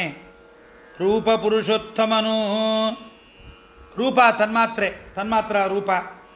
ಅಲ್ಲಿ ರೂಪದಲ್ಲಿ ರೂಪನಾಮಕನಾಗಿ ಪರಮಾತ್ಮ ಪುರುಷೋತ್ತಮ ಇದ್ದಾನೆ. ಅಲ್ಲಿ ಸ್ಪರ್ಶಪ್ರಾಪಕನು ಅನಿರುದ್ಧ, ಸ್ಪರ್ಶ ತ್ವಗಿಂದ್ರಿಯದಲ್ಲಿ ಅನಿರುದ್ಧ ಇದ್ದಾನೆ. ಶಬ್ದದಿ ವ್ಯಾಪಿಸಿಹ ಪ್ರದ್ಯುಮ್ನ, ಶಬ್ದತತ್ವದಲ್ಲಿ ಪ್ರದ್ಯುಮ್ನ ಇದ್ದಾನೆ. ಉಪಸ್ಥದಲ್ಲಿ ವಾಸುದೇವನಿಹ, ಮಲಮೂತ್ರಗಳು ವಿಸರ್ಜನೆ ಮಾಡುವ ಜಾಗಗಳು ಉಪಸ್ಥ ತತ್ವದಲ್ಲಿ ವಾಸುದೇವ ಇದ್ದಾನೆ. ತಾಪಳೆವ ಪಾಯುಸ್ಥನಾಗಿ, ಇದಾದ ಮೇಲೆ ಪರಮಾತ್ಮ ಉಪಸ್ಥೇಂದ್ರಿಯದಲ್ಲಿ ವಾಸುದೇವ ಇದ್ದರೆ, ಪಾಯು ಎಂಬತಕ್ಕಂಥ ಇಂದ್ರಿಯದಲ್ಲಿ ಜಯಾಪತಿ ಸಂಕರ್ಷಣ ತಾನು ಹೊಳೆಯುತ್ತಾನೆ. ಪಾದದಲ್ಲಿ ದಾಮೋದರ ಅವನು ಹೊಳೆಯುತ್ತಾನೆ. ಇಲ್ಲಿ ಮೂರು ಪೊಳೆವ ಪೊಳೆವ ಪೊಳೆವ ಅಂತ ಶಬ್ದ ಇಟ್ಟಿದ್ದಾರೆ ಜಗನ್ನಾಥದಾಸರು. ಮೂರು ಬಾರಿ ಹೇಳ್ತಾರೆ ಒಂದೇ ಪದ್ಯದಲ್ಲಿ. ತಾಪಳೆವ ಪಾಯುಸ್ಥನಾಗಿ, ಜಯಾಪತಿಯು ಸಂಕರ್ಷಣ ಸುಸ್ಥಾಪಕನೆನಿಸಿ, ಪಾದದೊಳು ದಾಮೋದರನು ಪೊಳೆವ ಅಂತ 3 ಬಾರಿ ಅದನ್ನು ಹೇಳ್ತಾ ಇದ್ದಾರೆ ದಾಸರಾಯರು. ಶಿಖಿಯೊಳಗಿಪ್ಪನು ಪರಶುರಾಮನು ಉಪೇಂದ್ರನೆಂದೆನಿಸಿ. ಅಗ್ನಿಯಲ್ಲಿ ಹೋಮ ಮಾಡುವಾಗ ಎಲ್ಲರೂ ಕೂಡ ಆವಾಹನೆ ಮಾಡೋದು ಅಗ್ನ್ಯಂತರ್ಗತ ಹರಣೀಪತಿ ಪರಶುರಾಮಾಯ ನಮಃ ಅಂತ. ಆದರೆ ಪರಶುರಾಮ ಅಂಬತಕ್ಕಂಥ ರೂಪ ಚತುರ್ವಿಂಶತಿಲಿ ಬರಲ್ಲ ನೋಡ್ರಿ, ನಾವು ಯಾರೂ ಆಲೋಚನೆ ಮಾಡಿಲ್ಲ. ಅದಕ್ಕೆ ಮೊದಲನೇ ದಿವಸ ನಾನು ಹೇಳಿದ್ದು ನಿನ್ನೆ, ಕೇಶವಾಯ ನಮಃ, ನಾರಾಯಣಾಯ ನಮಃ, ಪರಶುರಾಮಾಯ ನಮಃ ಇಲ್ಲ. ಅಲ್ಲಿ ಉಪೇಂದ್ರಾಯ ನಮಃ, ಹರೆಯೇ ನಮಃ, ಶ್ರೀಕೃಷ್ಣಾಯ ನಮಃ. ಆದ್ದರಿಂದ ಅಲ್ಲಿ ಪರಶುರಾಮ ಎಂಬತಕ್ಕಂಥ ರೂಪ ಅಲ್ಲಿಲ್ಲ. ದಶರೂಪಗಳಲ್ಲಿ ಬರ್ತಾನೆ. ಯಾವುದರಲ್ಲಿ? ಪರಮಾತ್ಮ ಮತ್ಸ್ಯ, ಕೂರ್ಮ, ವರಾಹ ಇದರಲ್ಲಿ ಬರ್ತಾನೆ. ಈಗ ಪೃಥ್ವಿ ಜಲಗಳಲ್ಲಿ ಕೃಷ್ಣ ಹರಿ ರೂಪಗಳಿಂದ ಮೇಲೆ ಆ ಕ್ರಮದಲ್ಲಿ ಉಪೇಂದ್ರ ಇರಬೇಕು. ಆ ವಿರೋಧಕ್ಕೆ ಪರಿಹಾರ ಪರಶುರಾಮನೇ ಉಪೇಂದ್ರ ರೂಪದಿಂದ ಅಗ್ನಿಯಲ್ಲಿದ್ದಾನೆ ಅಂತ. ಹೊರಗೆ ಹೋಮಾಗ್ನಿಯಲ್ಲಿ ಪರಶುರಾಮ, ಒಳಗೆ ದೇಹದ ಅಗ್ನಿಯಲ್ಲಿ ಉಪೇಂದ್ರ ಇದ್ದಾನೆ ಅಂತ ಅದನ್ನಿಟ್ಕೊಂಡ್ರೆ, ಆಹಾರ ರಸರೂಪದಿಂದ ಹೊರಗೆ ಅಗ್ನಿ ಬಂದು ಶರೀರದೊಳಗೆ ಅಗ್ನಿಗೆ ಉಪಚಯವನ್ನು ಮಾಡಿ ತಾನು ಶರೀರಾಗ್ನಿಯೇ ಆಗಿಬಿಡ್ತಾನೆ. ಅದರಲ್ಲಿರುವ ಪರಶುರಾಮ ಒಳಗಿನ ಅಗ್ನಿಯಲ್ಲಿರುವ ಉಪೇಂದ್ರನೊಂದಿಗೆ ಬೆರೆತು ಒಬ್ಬನೇ ಪರಶುರಾಮನೇ ಅಗ್ನಿಯ ಜೊತೆಗೆ ಬೆರೆತು ಒಂದಾಗ್ತಾನೆ, ಉಪೇಂದ್ರ ಅಂತ ಅನಿಸಿಕೊಳ್ತಾನೆ. ದೇವರು ತನ್ನ ರೂಪದಲ್ಲಿ ತಾನೇನು ಬೇಕಾದ್ರೆ ಮಾಡ್ತಾನೆ ರೀ. ನಾವು ಇನ್ನೊಬ್ಬರ ಮನೆಗೆ ಹೋಗಿ ಇನ್ನೊಬ್ಬರ ಮನೆ ಥರ ಇರೋಕ್ಕಾಗತ್ತಾ? ದೇವರ ಕೈಲಾಗತ್ತೆ. ಕೃಷ್ಣ ರಾಮನ ಜೊತೆಗೆ ಬರೀತಾನೆ, ಪರಶುರಾಮನ ಜೊತೆಗೆ ಕೃಷ್ಣ ಯಾರೋ ರಾಮ ಬೆಳೀತಾನೆ. ಯಾವ ರೂಪದ ಜೊತೆಗೆ ಕೃಷ್ಣ ಇದ್ದಾನಲ್ಲ, ಅರ್ಜುನನ ಜೊತೆಗೆ ಹೋಗಿದ್ದನಲ್ಲ ಆ ಮಕ್ಕಳನ್ನ ಕರ್ಕೊಂಬರ್ಲಿಕ್ಕೆ, ಮೋಕ್ಷದಲ್ಲಿ ತನ್ನ ರೂಪದ ಜೊತೆಗೆ ತಾನು ಬೆರೆತು ಹೊರಗೆ ಬರ್ತಾನೆ. ಅದಲ್ಲ ಅವನಿಗೆ ಸಾಧ್ಯ, ನಮ್ಮ ಕೈಲಿ ಆಗಲ್ಲ. ಈಗ ನೆಲದಲ್ಲಿಪ್ಪನು ಕೃಷ್ಣ ರೂಪದ ಎಂಬಲ್ಲಿ ಇನಿತು ರೂಪವ ದೇಹದೊಳು ಚಿಂತನೆಗೈವ. ಹೀಗೆ ಶರೀರದೊಳಗಿನ ಪೃಥ್ವಿ ತತ್ವದ ಭಗವದ್ರೂಪದ ಉಪಾಸನೆಯನ್ನು ಹೇಳುವಾಗ ಹೊರಗಿನ ನೆಲದಲ್ಲಿ ಭಗವದ್ರೂಪನ್ನು ಹೇಳಿದ್ದ ಔಚಿತ್ಯ ಏನು ಎಂಬ ಪ್ರಶ್ನೆಗೂ ಸಮಾಧಾನ ಸಿಗತ್ತೆ. ಒಬ್ಬನೇ ಭಗವಂತ, ಎರಡು ಕಡೆಗೆ ಹೊರಗಿನ ಪೃಥ್ವಿ ತತ್ವ, ಹೊರಗಡೆ ಇರತಕ್ಕಂಥ ಪೃಥ್ವಿ ತತ್ವ ಆಹಾರದ ಮೂಲಕವಾಗಿ ಬಂದು ಒಳಗಿರ್ತಕ್ಕಂಥ ಪೃಥ್ವಿ ತತ್ವಕ್ಕೆ ಉಪಚಯವನ್ನು ಕೊಡುತ್ತೆ. ಭೋಜನ ರಸವಿಭಾಗ ಸಂಧಿಯ ಪ್ರಾರಂಭದಲ್ಲಿ ಅದನ್ನು ಹೇಳಿದ್ದಾರೆ. ಎರಡಕ್ಕೂ ಭಗವದ್ರೂಪಕ್ಕೆ ಭೇದ ಇಲ್ಲ, ಎರಡೂ ಭಗವದ್ರೂಪಗಳಿಗೂ ಭೇದ ಇಲ್ಲ. ಹೊರಗಿನ ರೂಪವನ್ನು ಹೇಳಿದ್ರಲ್ಲಿ ಅನೌಚಿತ್ಯ ಏನು ಬಂದಿಲ್ಲ. ಪೊಳೆವ ಅಧೋಕ್ಷಜ ರಸಗಳೊಳವು ರಸರೂಪ ತಾನಾಗಿ, ಅಧೋಕ್ಷಜ ಹೊಳೆಯುತ್ತಾನೆ ಅಂತಂದರು ದಾಸರಾಯರು. ಪ್ರತ್ಯೇಕವಾಗಿ ಇದನ್ನು ಯಾಕೆ ಹೇಳಿದ್ರು ಅಧೋಕ್ಷಜ ಹೊಳೆಯುತ್ತಾನೆ ಅಂತಂದರೆ ಎಲ್ಲ ಭಗವದ್ರೂಪಗಳು ಹಾಗೆ ಅನ್ನೋ ಅಭಿಪ್ರಾಯ ಇದ್ದರೆ ಹಾಗೆ ಹೇಳಿಲ್ಲ ದಾಸರಾಯರು. ತಾಪೊಳೆವ ಪಾಯುಸ್ಥನಾಗಿ ಜಯಾಪತಿ ಸಂಕರ್ಷಣ, ಒಂದೇ ಕಡೆ ಜಯಾಪತಿ ಸಂಕರ್ಷಣ ಅಂತ ಹೆಂಡತಿ ಸಹಿತವಾಗಿ ಹೇಳಿದ್ರು. ಇನ್ನೆಲ್ಲೂ ಹೆಂಡತಿ ಹೆಸರು ಹೇಳಲಿಲ್ಲ. ಮಾಯಾಪತಿ ವಾಸುದೇವ ಅಂಥೇಳಿ, ಕೃತಿಪತಿ ಪ್ರದ್ಯುಮ್ನ ಅಂಥೇಳಿ ಯಾವ ರೂಪಕ್ಕೂ ಹೆಂಡತಿನ ಹೇಳಲಿಲ್ಲ. ಯಾಕೆ ಇದನ್ನು ಹೇಳಿದ್ರು ಅಂದರೆ ತಾಪಳೆವ ಪಾಯುಸ್ಥನಾಗಿ ಜಯಾಪತಿ ಸಂಕರ್ಷಣ ಅಂದರೆ ಎಲ್ಲ ರೂಪಗಳ ಜೊತೆಗೂ ಪರಮಾತ್ಮನ ಮಡದಿಯ ರೂಪವನ್ನು ಚಿಂತನೆ ಮಾಡಬೇಕು. ನಾವು ಹೇಳದೇ ಇದ್ದ ಮಾತ್ರಕ್ಕೆ ನೀವು ಬಿಡಬೇಕು ಅಂತೇನಿಲ್ಲ ಅನ್ನೋದಕ್ಕೆ ಮಧ್ಯ ಮಧ್ಯದಲ್ಲಿ ಉಪಲಕ್ಷಣೆಯ ಹಿಂದೆ ಮುಂದೆ ತಗೋಬೇಕು ಅಂತ. ಮತ್ತೆ ಪಾಯುಸ್ಥನಾಗಿ ಸಂಕರ್ಷಣ ಹೊಳೆಯುತ್ತಾನೆ, ಮತ್ತೆ ಪಾದದೊಳು ದಾಮೋದರನು ಪಳೆವ. ಒಂದು ರೂಪಕ್ಕೆ ಇದನ್ನು ಹಾಗೆ ಹೇಳಿದ್ರೆ ಸಾಕಾಗಿತ್ತು. ಜಯಾಪತಿ ಸಂಕರ್ಷಣ ಅಂತಂದಾಗ ಮಾಯಾಪತಿ ವಾಸುದೇವ, ಕೃತಿಪತಿ ಪ್ರದ್ಯುಮ್ನ ಅಂತ ತಿಳ್ಕೊತಿದ್ವಿ ನಾವು. ಇಲ್ಲಿ ಮತ್ತೆ ಪೊಳೆವ ಅಂತ ಯಾಕೆ 3 ಬಾರಿ ಹೇಳಿದ್ದು ವ್ಯರ್ಥ ಅಲ್ವೇ ಅಂದರೆ ವ್ಯಾಖ್ಯಾನಕಾರರು ಹೀಗೆ ಬರೀತಾರೆ. ಮೊದಲನೇ ಬಾರಿ ಪೊಳೆವ ಅಂತ ಹೇಳಿದ್ದಕ್ಕೆ ಭಗವದ್ರೂಪಗಳು ಜ್ಯೋತಿರ್ಮಯ, ಸ್ವಪ್ರಕಾಶ, ಹೊಳೆಯುತ್ತಾವೆ ಎಂಬತಕ್ಕಂಥ ಅಭಿಪ್ರಾಯದಿಂದ ನಮ್ಮೊಳಗೆ ಪ್ರಕಾಶ ರೂಪವಾಗಿ ಭಗವಂತ ಕಾಣಿಸ್ತಾನೆ. ಎರಡನೇ ಬಾರಿ ಹೇಳಿದ್ದು ತತ್ವಾಭಿಮಾನಿ ದೇವತೆಗಳಿಗೆ ಅವರ ಸೇವೆ ಸ್ವೀಕಾರ ಮಾಡುವಾಗ ಅವರಿಗೆ ಪ್ರಕಾಶ ರೂಪನಾಗಿ ಕಂಡು ಅನುಗ್ರಹವನ್ನು ಮಾಡ್ತಾನೆ ಅಂತ. ಮೂರನೇ ಬಾರಿ ಹೇಳಿದ್ದು ವಿಜಯದಾಸರು ಹೇಳಿದ್ರಲ್ಲ, ತನ್ನ ಕ್ರಿಯೆ ತಿಳಿಯಲು ವಿಜಯ ವಿಠಲರೇಯ ಹೃದಯದಿ ಪೊಳೆವ ಅಂತ. ನಮಗೆ ನಾವು ಹೀಗೆ ತಿಳ್ಕೊಂಡಾಗ ನಮ್ಮ ಹೃದಯದಲ್ಲಿ ಭಗವಂತ ಹೊಳೆಯುತ್ತಾನೆ ಅಂತ ನಮಗೆ ಸಾಕ್ಷಾತ್ಕಾರವನ್ನು ಪೊಳೆವ ಅಂತ ಹೇಳಿದ್ದಾರೆ. ಇನ್ನೊಂದು ಶಬ್ದ ಇದೆ ಇಲ್ಲಿ, ಇನ್ನೊಂದು ವಿಚಿತ್ರವಾದ ಶಬ್ದ. ತುಂಬ ನಿಧಾನವಾಗಿ ಓದಬೇಕು ಹರಿಕಥಾಮೃತಸಾರವನ್ನು. ಸ್ಪರ್ಶ ಪ್ರಾಪಕ ಶಬ್ದದಿ ವ್ಯಾಪಿಸಿಗ ಪಾದದೊಳು ಸುಸ್ಥಾಪಕ. ಪ್ರಾಪಕ, ವ್ಯಾಪಕ, ಸ್ಥಾಪಕ ಅಂತ 3 ರೂಪ ಹೇಳಿದ್ದಾರೆ. ಇದನ್ನು ಜಗನ್ನಾಥದಾಸರು ಹಿಂದೆ ಹೇಳಿದ್ದಾರೆ, ವ್ಯಾಪಿಸ್ಕೋಬೇಕು.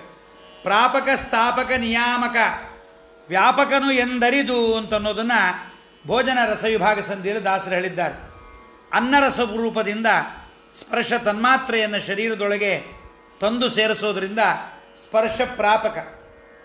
ಶಬ್ದ ತನ್ಮಾತ್ರೆಯನ್ನು ಹೀಗೆ ಹೊರಗಿದ್ದದ್ದನ್ನು ತಂದು ಒಳಗೆ ಸೇರಿಸ್ತಕ್ಕಂಥದ್ದು, ಅದರಲ್ಲಿ ವ್ಯಾಪಿಸಿರೋದ್ರಿಂದ ಶಬ್ದದಿ ವ್ಯಾಪಿಸಿಗ, ಶಬ್ದದಲ್ಲೆಲ್ಲ ವ್ಯಾಪಿಸಿದ್ದಾನೆ ಅಂತ. ಆಹಾರದಲ್ಲಿರ್ತಕ್ಕಂಥ ಪಾದೇಂದ್ರಿಯ ತತ್ವವನ್ನು ಅನ್ನರಸದ ಮೂಲಕವಾಗಿ ಶರೀರದ ಒಳಗೆ ಪಾದೇಂದ್ರಿಯ ತತ್ವದಲ್ಲಿ ತಂದು ಸ್ಥಾಪಿಸೋದರಿಂದ ಪಾದದೊಳು ಸುಸ್ಥಾಪಕ. ಹೀಗೆ ಎಲ್ಲ 24 ತತ್ವಗಳಲ್ಲೂ ಕೂಡ ಹರಿ ಪ್ರಾಪಕ, ಸ್ಥಾಪಕ, ಸ್ಥಾಪಕ, ವ್ಯಾಪಕ, ಪ್ರಾಪಕ, ಸ್ಥಾಪಕ 3 ಆಗಿದ್ದಾನೆ ಅನ್ನುವುದರ ಚಿಂತನೆಯನ್ನು ಮಾಡಬೇಕು ಎಂಬುದನ್ನು ಹೇಳಿದ್ದಾರೆ. ಜಯಾಪತಿ ಸಂಕರ್ಷಣ ಅನ್ನೋದಕ್ಕೆ ಈಗಲೇ ಹೇಳಿದ್ದೀನಿ. ಒಂದೇ ಕಡೆ ಭಾರ್ಯಾರೂಪವನ್ನು ಯಾಕೆ ಹೇಳಿದ್ರು ಅಂತಂದರೆ ವಿಷ್ಣುನಾ ಸಹಿತಾಧ್ಯಾತ, ಪರಮಾತ್ಮನ ಜೊತೆಗೇ ಲಕ್ಷ್ಮೀದೇವಿಯನ್ನು ಸ್ಮರಣೆ ಮಾಡಬೇಕು. ಬರೀ ಲಕ್ಷ್ಮೀದೇವಿ ಒಬ್ಬಳನ್ನು ಸ್ಮರಣೆ ಮಾಡಿದರೆ ಪರಮಾತ್ಮನೂ ಮೆಚ್ಚೋದಿಲ್ಲ, ಲಕ್ಷ್ಮೀದೇವಿಯೂ ಮೆಚ್ಚೋದಿಲ್ಲ. ಆದ್ದರಿಂದ ಹೀಗೆ ಜೊತೆಗೆ ಚಿಂತನೆಯನ್ನು ಮಾಡಬೇಕು ಅನ್ನೋದಕ್ಕೋಸ್ಕರವಾಗಿ, ರಮಾದೇವಿಯನ್ನು ಬಿಡಬೇಡ್ರಿ ಅನ್ನೋದಕ್ಕೋಸ್ಕರವಾಗಿ ಈ ಒಂದು ಚಿಂತನೆಯನ್ನು ನಮಗೆ ಒಂದು ಕಡೆ ಎತ್ತಿ ತೋರಿಸೋದರಿಂದ ಎಲ್ಲ ಕಡೆ ಹೇಳಿಬಿಟ್ಟಿದ್ರೆ ನಮ್ಗೆ ಗೊತ್ತಾಗ್ತಿರಲಿಲ್ಲ. ಒಂದೇ ಕಡೆ ಯಾಕೆ ಹೇಳಿದ್ರು ಅಂತ ಜಗನ್ನಾಥದಾಸರ ಬಗ್ಗೆ ನಾವು ಪ್ರಶ್ನೆ ಮಾಡಿಕೊಂಡಾಗ ಹೀಗಿರಬಹುದು ಎನ್ನುವುದನ್ನು ಉತ್ತರ ಕಂಡುಕೊಳ್ಳಲಿ ಎಂಬತಕ್ಕಂಥ ದೃಷ್ಟಿಯಿಂದ ದಾಸರಾಯರು ಮಾಡಿದ್ದಾರೆ. ಈಗ ಪಂಚಭೂತ, ಪಂಚತನ್ಮಾತ್ರ, ಉಪಸ್ಥ, ಪಾಯು, ಉಪಸ್ಥ, ಪಾಯು, ಪಾದ, ಇಂದ್ರಿಯಗಳೆಂಬತಕ್ಕಂಥ ತತ್ವಗಳಲ್ಲಿ ಭಗವದ್ರೂಪಗಳಿದೆ ಎಂಬುದನ್ನು ಮಾಹಾತ್ಮ್ಯ ಎಂಬತಕ್ಕಂಥ ಗ್ರಂಥದಲ್ಲಿ ಹೇಳಿದ್ದಾರೆ ಎನ್ನುವುದನ್ನು ಜಂಬುಖಂಡಿ ವಾದರಾಚಾರ್ಯರು ವ್ಯಾಖ್ಯಾನವನ್ನು ಕೊಟ್ಟಿದ್ದಾರೆ. ಅದನ್ನು ಕೇಳೋಣ. ಜಲೇ ಹರಿರ್ ಜಾಮದಜ್ಞ ಹಿ ಅಜ್ಞಾವಿಂದ್ರ ಅನುಜಾತ್ಮಕ. ನೋಡ್ರಿ ಅಲ್ಲಿ ಅಜ್ಞಾವಿಂದ್ರಾನುಜಾತ್ಮಕ, ಅಗ್ನೌ ಇಂದ್ರಾನುಜಾತ್ಮಕ. ಇಂದ್ರಾನುಜ ಯಾರು? ಉಪೇಂದ್ರ. ಅವನ ಅನುಜಾತ್ಮಕ ತಮ್ಮಗನಾಗಿದ್ದಾನೆ. ಯಾರಿಗೆ? ಇಂದ್ರನಿಗೆ ಅನುಜಾತ್ಮಕನಾಗಿ ಉಪೇಂದ್ರ ಇದ್ದಾನೆ. ವಾಯೌ ಜನಾರ್ದನ ಕೇತು ಚ್ಯುತಪ್ಯೋತಿ ಅಸ್ತಿ ಗಂಧಗ ನೃಸಿಂಹೋದೋಕ್ಷಜ ಪ್ರೋಕ್ತ ರಸೇ ತದ್ರೂಪ ಏಕರಾಟ್ ಪುರುಷಾಗ್ರ್ಯೋ ರೂಪಗತೋ ಅನಿರುದ್ಧ ಸ್ಪರ್ಶನಾಯಕ ಪ್ರದ್ಯುಮ್ನ ಶಬ್ದಗೋಲಿಂಗೆ ವಾಸುದೇವೋ ಜಯಾಪತಿ ಪಾಯುಸ್ತಪಾದಗೋ ದಾಮೋದರ ಇತ್ತಂ ವಿಚಿಂತಯೇತ್. ಇಲ್ಲೂ ನೋಡ್ರಿ ಜಗನ್ನಾಥದಾಸರು ಎಷ್ಟು ಮೂಲಕ್ಕೆ ಧಕ್ಕೆ ಬರದಂತೆ ಮಾತಾಡ್ತಾರೆ ಅಂದರೆ, ಈ ಶ್ಲೋಕದಲ್ಲೂ ಕೂಡ ಜಯಾಪತಿ ಸಂಕರ್ಷಣ ಅಂತ ಒಂದೇ ಕಡೆ ಶ್ಲೋಕದಲ್ಲೂ ಹಾಗೆ ಹೇಳಿದ್ದಾರೆ. ಮಾಹಾತ್ಮ್ಯ ಅನ್ನುವ ಗ್ರಂಥದಲ್ಲೂ ಕೂಡ ಪ್ರತಿ 5 ವ್ಯೂಹ ರೂಪದ ಜೊತೆಗೆ ಪರಮಾತ್ಮನ ಮಡದಿಯ ರೂಪವನ್ನು ಹೇಳಿಲ್ಲ. ದಾಸರಾಯರು ಅದಕ್ಕೆ ಜಯಾಪತಿ ಪಾಯುಸ್ತಃ ಸಂಕರ್ಷಣ ಅಂತ ಅಲ್ಲೂ 4 ಶಬ್ದ, ಜಯಾಪತಿ ಅಂದ್ರೂ 4 ಅಕ್ಷರ ಸೇರ್ತಾ ಇತ್ತು. ದಾಸರಾಯರು ಹಾಗೆ ಮಾಡಲಿಲ್ಲ. ಅಲ್ಲಿ ಹೇಳಿದ್ದನ್ನೇ ಜಯಾಪತಿ ಸಂಕರ್ಷಣ ಅಂತ ಅದು ನಿಮ್ಗೆ ಗೊತ್ತಾಗಲಿ ಅನ್ನೋದಕ್ಕೋಸ್ಕರವಾಗಿ ಬಿಡಿಸಿ ಅಲ್ಲೂ ಒಂದೇ ಸರಿ ಹೇಳಿದ್ರು, ಇಲ್ಲೂ ಒಂದೇ ಸರಿ ತಂದಿದ್ದಾರೆ. ಇದನ್ನೆಲ್ಲ ಜಯಾಪತಿ ಪಾಯುಸ್ತಃ ಪಾದಗೋ ದಾಮೋದರ ಇತ್ತಂ ವಿಚಿಂತಯೇತ್ ಅಂತ 20 ಮತ್ತು 21 ಎರಡೂ ಪದ್ಯಗಳು. ನೆಲದೊಳಿಪ್ಪನು ಕೃಷ್ಣ ರೂಪದಿ ಜಲದೊಳಿಪ್ಪನು ಹರಿಯನಿಸಿ ಶಿಖಿಯೊಳಗಿಪ್ಪನು ಪರಶುರಾಮನುಪೇಂದ್ರನೆಂದೆನಿಸಿ ಎಲರೊಳಿಪ್ಪ ಜನಾರ್ದನನು ಬಾಂದಳದೊಳಚ್ಯುತ ಗಂಧನರ ಹರಿಪೊಳೆವದೋಕ್ಷಜ ರಸಗಳೊಳು ರಸರೂಪ ತಾನಾಗಿ ರೂಪ ಪುರುಷೋತ್ತಮನು ಸ್ಪರ್ಶ ಪ್ರಾಪಕನು ಅನಿರುದ್ಧ ಶಬ್ದದಿ ವ್ಯಾಪಿಸಿಹ ಪ್ರದ್ಯುಮ್ನ ಉಪಸ್ಥದಿ ವಾಸುದೇವನಿಗ ತಾಪೊಳೆವ ಪಾಯುಸ್ಥನಾಗಿ ಜಯಾಪತಿಯು ಸಂಕರ್ಷಣನು ಸುಸ್ಥಾಪಕನೆನಿಸಿ ಪಾದದೊಳು ದಾಮೋದರನು ಪೊಳೆವ. ನಾಳೆ ಒಂದು ದಿವಸ ಉಪನ್ಯಾಸ ಇರಲ್ಲ, ಮನೆಯಲ್ಲಿ ಪಿತೃಕಾರ್ಯ ಇರೋದರಿಂದ ನಾಡಿದ್ದು ಮತ್ತೆ 4:15 ಸೇರೋಣ. ಹೀಗೆ 24 ತತ್ವದಲ್ಲಿದ್ದ ಭಗವದ್ರೂಪದ ಚಿಂತನೆಯನ್ನು ದಾಸರಾಯರು ನಮಗೆ ಕೊಡ್ತಾ, ಮುಂದಿನ ಪದ್ಯದಲ್ಲಿ ಪಿತೃಗಳಿಗೆ ತರ್ಪಕನೆನಿಸಿಕೊಂಬ ಅನ್ನುವುದನ್ನೇ ಷಣ್ಣವತಿ ನಾಮಕನಾದ ಭಗವದ್ರೂಪದ ಚಿಂತನೆಯನ್ನೇ ದಾಸರಾಯರು ಕೊಡ್ತಾ ಇದ್ದಾರೆ. ಅಂತಹ ಭಗವದ್ರೂಪದ ಚಿಂತನೆಯನ್ನು ಮತ್ತೆ ನಾಡಿದ್ದು ಶನಿವಾರದ ದಿವಸ ಪುನಃ ಪ್ರವಚನವನ್ನು ಕೇಳೋಣ ಅಂತ ಹೇಳ್ತಾ, ಶ್ರೀಕೃಷ್ಣಾರ್ಪಣಮಸ್ತು. ಕಾಯೇನ ವಾಚ ಮನಸೇಂದ್ರಿಯರ್ವ ಬುದ್ಧ್ಯಾತ್ಮನಾವಾಂಶುತ ಸ್ವಭಾವಂ ಕರೋಮಿ ಯದ್ಯತ್ ಸಕಲಂ ಪರಸ್ಮೈ ನಾರಾಯಣಾಯೇತಿ ಸಮರ್ಪಯಾಮಿ. ಯದಕ್ಷರ ಪದಭ್ರಷ್ಟಂ ಮಾತ್ರಾಯಂಚದ್ ಭವೇತ್ ತತ್ಸರ್ವಂ ಕ್ಷಮ್ಯತಾದ್ದೇವ. ನಾರಾಯಣ ನಮೋಸ್ತುತೆ. ಹರೇ ನಮಃ. ನಾಡಿದ್ದು ಉಪನ್ಯಾಸ ನಾಳೆ ಇಲ್ಲ. ತಿಳಿದೇ ಇದ್ದವರಿಗೆ ತಿಳಿಸಿ ಹೇಳಿಬಿಡ್ರಿ. ಹರೇ ನಮಃ.